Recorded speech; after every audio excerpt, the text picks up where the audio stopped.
सुप्रभात. मी प्रणिता बोरसे. आपण पाहत आहात जय महाराष्ट्र.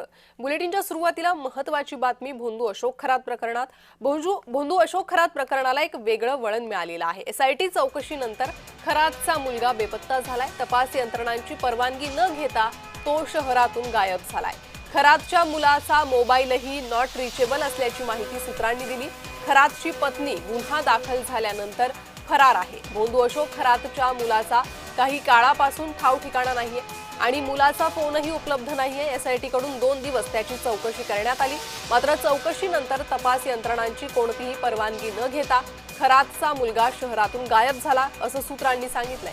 मुलाचा मोबाईल बंद असल्यामुळे तपास यंत्रणांनी खरातच्या निवासस्थानी शोध घेतला तरीही मुलगा मिळाला नाही. मुलाचा मोबाईल नॉट रिचेबल असल्यामुळे तो कुठे गेला आणि त्याच्यासोबत कोण आहे याचा शोध सुरू आहे. अधिक माहिती या संदर्भात घेणार आहोत आमचे प्रतिनिधी किरण गोटूर यांच्याकडून. किरण, काय माहिती मिळते खरातच्या मुलासंदर्भात? प्रणिता, या अशोक खरातच्या सगळ्या प्रकरणामध्ये दिवसेंदिवस धक्कादायक खुलासे होत आहेत. आतापर्यंत अशोक खरातवरती 12 गुन्हे हे दाखल झालेले आहेत. खरं तर या सगळ्या संदर्भात जेव्हा चौकशी करण्यासाठी अशोक खरातच्या मुलाला जे एसआयटीने ताब्यात घेतलेलं होतं, काही वेळ त्याची चौकशी सुद्धा करण्यात आली आणि कल्पना खरातवरती पहिला गुन्हा दाखल झाल्यानंतर कल्पना खरात सुद्धा फरार आहे. आणि आता अशोक खरातचा जो मुलगा आहे, पहिल्यांदा चौकशी झाल्यानंतर त्याला हे सोडण्यात आलं आणि त्यानंतर आणखीन एकदा चौकशी करण्यासाठी जेव्हा त्याला कॉल केला किंवा त्याची घरी जेव्हा जे एसआयटी पथकाने जाऊन शोध घेतला त्यावेळेस त्यांचा मुलगा जो आहे तो आढळून आलेला नाहीये. त्यामुळे अशोक खरातचा मुलगा आता शहरातून गायब झालाय का अशा पद्धतीची चर्चा सुरू झालेली आहे.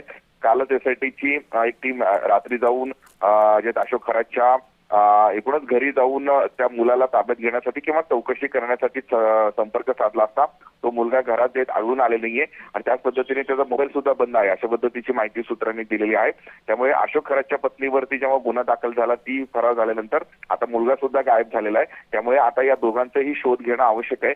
त्यामुळे पोलीस असा कशा पद्धतीने या जे अशोक खरातचा मुलगा असेल किंवा बायको असेल त्यांचा शोध घेतोय बघणं महत्त्वाचं असणार आहे. अगदीच किरण, धन्यवाद या सविस्तर माहितीसाठी. तर एकीकडे अशोक खरात याची बायको बेपत्ता आहे. गुन्हा दाखल झाल्यानंतर ती फरार झाली आणि आता त्याचा मुलगाही फरार झालेला आहे. काही दिवसांपूर्वीच त्याच्या मुलाची अशोक खरात समक्ष चौकशी करण्यात आली होती.